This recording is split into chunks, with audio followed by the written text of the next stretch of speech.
Davis. I work in the water planning section of DNR on the tech team. So I've helped with a couple of various projects. I mostly work with our insight model and the Republican compact that we have, and I do some other outreach events. I'm Elizabeth Essex. I'm also in the water planning division of Nebraska Department of Natural Resources, and I'm on the planning side. And I work almost exclusively in the Republican River Basin and have done some outreach, not a whole lot, but some. And this was my first experience with TAPS. I'm Kent Zimmerman. I work primarily with grants, funding through the Nebraska Natural Resource Commission, and some through the department. And this is my third year with TAPS. And some of the grants are used by producers for cost share on different technologies and efficiencies. So it's pretty relative to some of the work that I do. So what was your favorite part of participating in the TAPS program this year?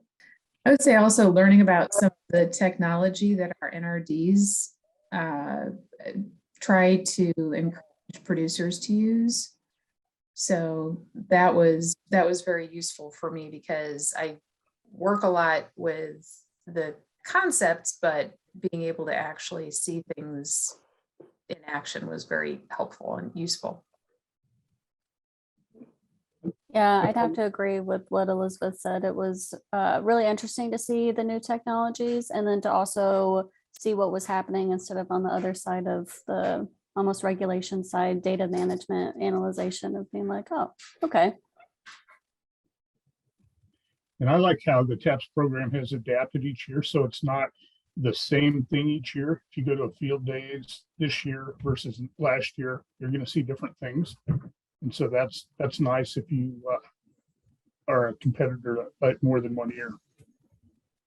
So going off of your technology a little bit, what were the products or technologies that you guys used that you had either never used before, or like if you've used them before, what was something that you relied on heavily this year versus other years? We made an adjustment to our nitrogen application this year in response to the results from Ward Lab, and we actually cut back what we had originally planned to apply. So you talk a lot about the goals that you had going into 2021. If one of you wants to talk about those goals and then how those worked out, apparently they worked out well. You won profitability, but growing up, farming, I also went to UNL. I have an ag econ degree. And so some of the marketing this year, I kind of thought back to some of the marketing classes, with Dr. Kendrick and one of the things that they often teach you is to sell part of your grain as you go along. At least back then, that's what they taught us. And this year with the prices high, I just thought, let's take it while we can get it. And so we went ahead and bumped our insurance because of the TAPS rules that you can only pre-market what you insure. We went with a yield protection plan, and we put that at 80%. And then we went ahead and marketed 80% of our grain while we could get a good price. And that worked out for us. anything to add to that, or want to add anything to that? That Kent was an amazing partner to have on this. He knew more about it than I did. So he kind of took the reins on it and was like, this is what I'm thinking. This is what we did last year. This is what didn't work out, or this is what I heard. And I was like, yeah, okay, let's do that. So yeah, Kent knew more about the marketing process. I had no idea how even complicated that could have been. Yeah, so that was all new to me completely.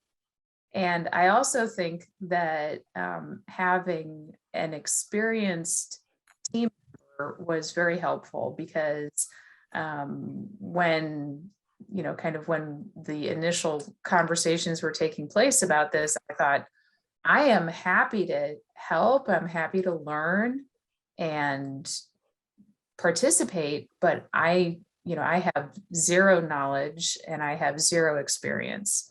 So being able to work with Kent was very helpful. So that leads me to another question that wasn't on the list, but can you guys talk about the team dynamic and how you guys choose who's on the team at DNR? I know you guys have had a team for many years. We volunteer. Great. And as you can see this year, you know, you mentioned earlier before we went on the record, we are working from home. And so this year our team number was down. There's only 3 of us, where if you know, remember in the past, we had more team members. That makes sense. We're actively recruiting for next year. That's great. Yeah, and I can tell you that there are some folks in the water planning division who are interested, and we actually have a fairly new employee who was on a team for DEE a number of years ago. She's interested in participating too. So I don't think it's going to be a problem to recruit people to participate, especially since we did well this past year. What was the biggest lesson or takeaway that you received participating in TAPS? I know each of you can answer this, I guess, because each of you, I'm sure, took away something a little bit different from the others, I would assume. So I didn't realize how many decisions needed to be made in such a timely manner of keeping track of like the markets, especially like weather patterns, looking at I guess I wasn't really sure what all went involved to make, profitability, or even, to make sure that you have a product to be produced. So that was really interesting for me to learn. But then also, as we talked about earlier, the backside of things of, looking at groundwater models and seeing, pumping data, but not really knowing where that comes from, or water use or consumption. So having that kind of understanding, I think, makes me a little bit more open-minded of feeling like, okay, yep, like this is how it's done. So yeah, it was very eye-opening experience for me. I would add on to what Alexa just said. I agree that the complexity of the planting and the marketing and the insurance and what to apply when was something that I had no experience with. That was fascinating. And also having at least a small sense of all of the tools that are now available to producers and how potentially useful those can be, and how, hopefully makes life easier for them, makes it easier for them to make decisions. But I can also understand, or I can also believe that there would be probably not a small number of folks who would be reluctant to just adopt that, kind of right out of the box, if you will, without having a chance to apply it in a meaningful way that could translate to what they would actually do with their own fields. I had a couple things, but this triggered a thought we have not on the team talked about, and that is the stress involved in decision making. I think they both alluded to that. We're playing with monopoly money here, and so you can imagine what that stress, it's multiplied when you're producing, and it's your own bank account and your own livelihood. And that's something that I think goes unnoticed. The biggest thing this year that the takeaway for me was the range of profit between the highest, most profitable and lowest, most profitable teams. There was $659 an acre difference in profit. And that just shocked me. I had no idea there could be that big of a range. And then the other thing, growing up dryland farm, we always assumed that if you could irrigate and apply more nitrogen, you raise your bushels. And looking at the results from the TAPS competition this year, that wasn't always the case, which was kind of surprising also. So those were two very interesting things for me. How you're using the TAPS program in your line of work with DNR? So I have several grant funds that I administer. One of them is called the Water Sustainability Fund. It's actually through the Nebraska Natural Resource Commission, and the department administers the funding, contracting, etc. And so I'm contacted by people with potential projects all the time. And some of the projects we have funded are similar in use here to data collection and technology use. to help better manage water, for example, with an NRD, and to help producers such as with meters and help producers with input decisions such as what we're doing with taps. So through what I've learned through the TAPS program after year 3, the soil moisture probes are just amazing. When you look at the difference in water application this year, there were teams that we put about 6 inches down. There were teams that put 12 down and didn't have as good results as we did and were less profitable. So I think that's an area that I'd like to see producers cost share more on and try and take advantage of. I think that would help them become more profitable, but I also think it would help the state manage its water resources better to conserve more.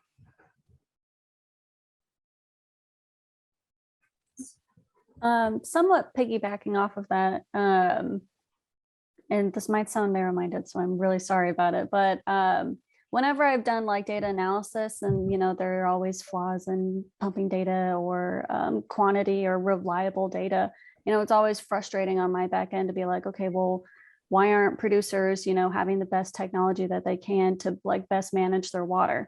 And coming back from the stress of this and the complexity of it, I'm like, okay, that's like very reasonable that maybe they can't afford new technology, or they are hesitant to, because this is like their livelihood. So I think for me, it's just being a little bit more open-minded about my work and my frustrations of seeing where that actually comes from for me. So that's what I will take away from this. And I think for me, I don't have the same kind of, I don't have exactly the same challenges that Alexa has with data quality. But we, again, I work very closely with the NRDs in the Republican River Basin, which is a dry basin, and looking at the projects that the NRDs do as we're summarizing, for example, the basin-wide annual report. Having this experience helps me understand the data that I'm trying to summarize. So it makes it all much more real. I'm not just reading a written summary that the NRD manager wrote. Not that those aren't very well written and very useful, but actually having some of that information in my head from this experience makes all of that more useful, and it makes more sense to me. I guess kind of just to wrap it up, if you were asked about the TAPS program, first of all, are you going to participate again next year? I know DNR signed up to have a team, but personally, will you guys be on it? And then secondly, kind of what would you tell a person from your experience about the TAPS program? And I think telling somebody is that it's a great learning experience. There's so much information that you can learn going to the field days, even seeing the new technology, and even meeting people was really fun. The TAPS program made everything really comprehensible for somebody like me who doesn't have an agricultural background. So it was very easy and it was very inviting. So that's what I would say to somebody, is that you should try it out. And I would agree with everything Alexa just said. And I would add that I was pretty apprehensive going in just because of my complete lack of knowledge, background, everything. And it was a very positive experience. It was, I think, you get out of it what you put into it. And so if you're willing to, take the time and go to the field days and, kind of do some extra reading, if it's helpful for you, if you need a little bit more information or ask questions, that would all be advice that I would give other folks. Also, being able to work with someone who has experience with the TAPS program, who is a producer or has been a producer, was very valuable. So I would say I would say your chances of success are much greater if you have someone who has some experience with TAPS and also has some experience farming. I would add that there's something in this for everyone. And even if you're already a producer and you're aware of all the technologies that are being offered through TAPS, you'll still learn from participating in TAPS. One thing to consider is that here you can try out the different technologies at no cost and see how they work and whether you like them or not, versus on your own operation, you're going to have to enroll and pay for it. And then there's always a learning curve with every new technology. And even if it sounds simple right off the bat, there's still a learning curve. And so participation in TAPS allows you to go through some of that learning curve before you really start to feel the impacts on your own operation. Is there anything else you guys want to add about your win or the program or anything like that to finish up? We appreciate all the work you put into this. Working with the Natural Resource Commission, I know how much work it takes to pull something like this off, and you do an amazing job. You guys always have a good showing of people, and you do a good job with all the vendors, and everybody walks away feeling like it was worth their time and they learned something. Thank you very much. We appreciate hearing that. So we try to put together a good program, and we hope that everyone has the chance to learn through what we're doing.